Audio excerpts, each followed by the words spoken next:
मां को कथा न मानी आज पस्ताउछंती अभिनेत्री वर्षा प्रियदर्शिनी। मां को गोड़ धरी कांदुछंती आउ कांदी कांदी कहउछंती मां मते क्षमा करिदेब। हाँ दर्शक बंधु, अनुभव महांती हाथ धरिबा परे एबे पस्ताउछंती अभिनेत्री वर्षा प्रियदर्शिनी।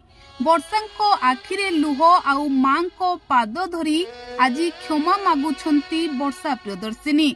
कहउछंती मां मु अनुभव को विवाह करिबा परे मो निज जीवन को निज हाथ रे बर्बाद कर देइछि। आज अनुभव महांती आउ कहार हाथ धरी खुशी रे संसार करुथिबा बेले मो जीवन बर्बाद हो जाइछि।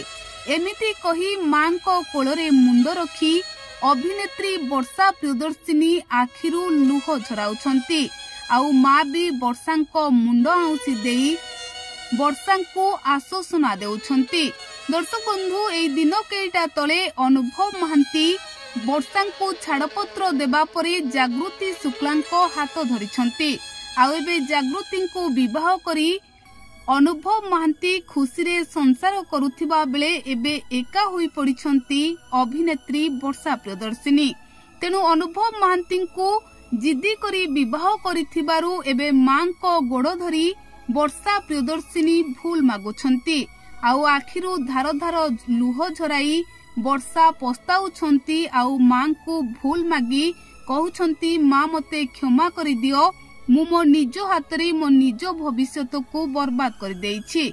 तेबे दर्शक बंधु, एमिति किछि फोटो एबे सोशल मीडिया रे भाइराल हेउथिबा बेले समस्ते एई फोटो देखि आलोचना करूछंती कि वर्षा प्रियदर्शिनी एबे पस्ताउथिबे आउ मां को एमिति किछि कहउथिबे। हेले दर्शक बंधु, आमे एठारे आपनकु कहि रखिबाकु चाहिबो कि एई फोटो हेउछि बहु पुराना फोटो। वर्षा प्रियदर्शिनी पस्ताउथिबा नै कोनोसी भी सूचना नाही, किंतु अनुभव महांती जागृति को विवाह करिबा परे एबे बेस खुशी रे थिबा देखिबाकु मिलिछि।